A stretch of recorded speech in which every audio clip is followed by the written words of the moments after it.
الله دا قرآن نازل کړی دی نو د دې قرآن تشریح د چا اصول ته نه پرېږي د دې قرآن تشریح د معتزله او شبهات ته نه پرېږي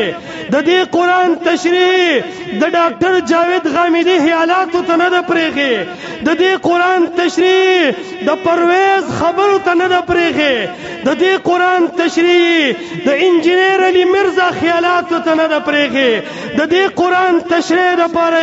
د سر سید احمد خان کتابونه نه دي مقرر کړي د کلام نه زمونږ د رب علم ډیر لوی علم دی د انسانانو عقلونه د رب فهم ته چرته رسی وی فرمایل اتبعوا قدم په قدم روان شي اتبعوا لګومو نه خوځه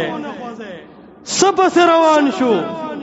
نو اتبعوا القرآن یو نوی عالمان ناس دی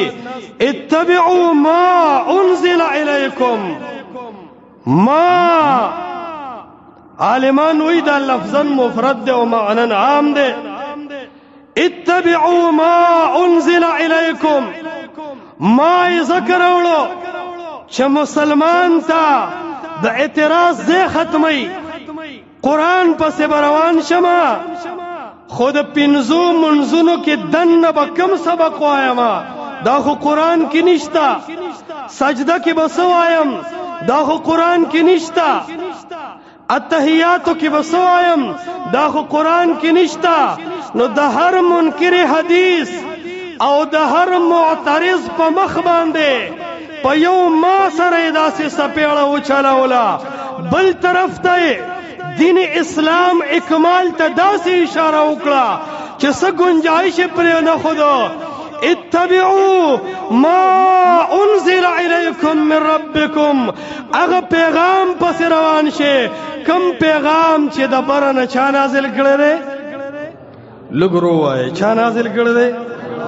شوق سر ہوئے چا نازل کردے اتبعوا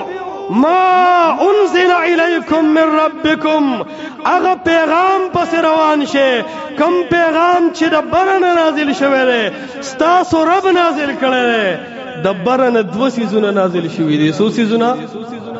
قرآن دا تفسیر کرے دے وَأَنزَلَ اللَّهُ عَلَيْكَ الْكِتَابَ